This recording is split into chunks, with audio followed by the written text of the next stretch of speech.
una situazione dei trasporti ridotta a un livello così ridicolo non si era mai verificato nei paesi che dicono di essere civili. Abbiamo un sistema ferroviario in Sicilia che è fermo al 1890, i treni hanno una velocità di 50 km/h media massima, altrimenti deragliano.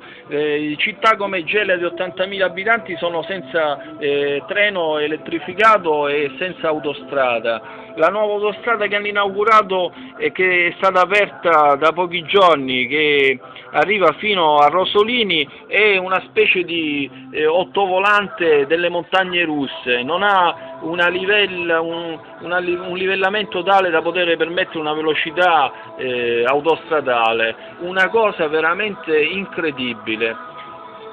Il centro della Sicilia, se si dovesse interrompere la corsia autostradale, sarebbe completamente isolato dal mondo, perché le strade interne sono ormai abbandonate e ridotte delle trazzere.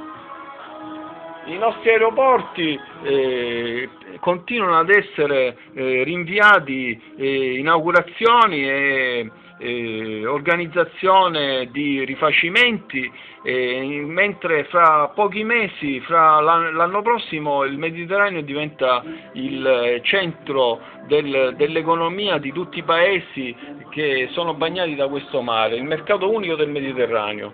E mentre qui si ristruttura la sede del Parlamento, eliminando tutti i simboli della Sicilia, a cominciare dal Parlamento del 1130, assistiamo a queste regalie di simboli, stemmi e tessere ad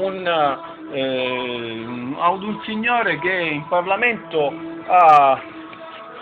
con 12 deputati riesce a controllare un Parlamento di 90 deputati, governa un Parlamento di 90 deputati con un decimo dei deputati.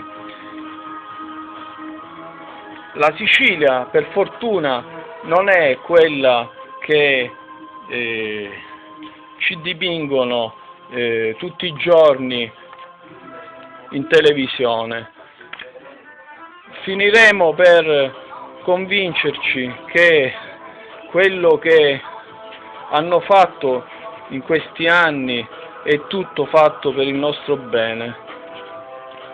Grazie ai signori che regalano la storia della Sicilia, i simboli e le nostre conquiste per un piatto di lenticchie.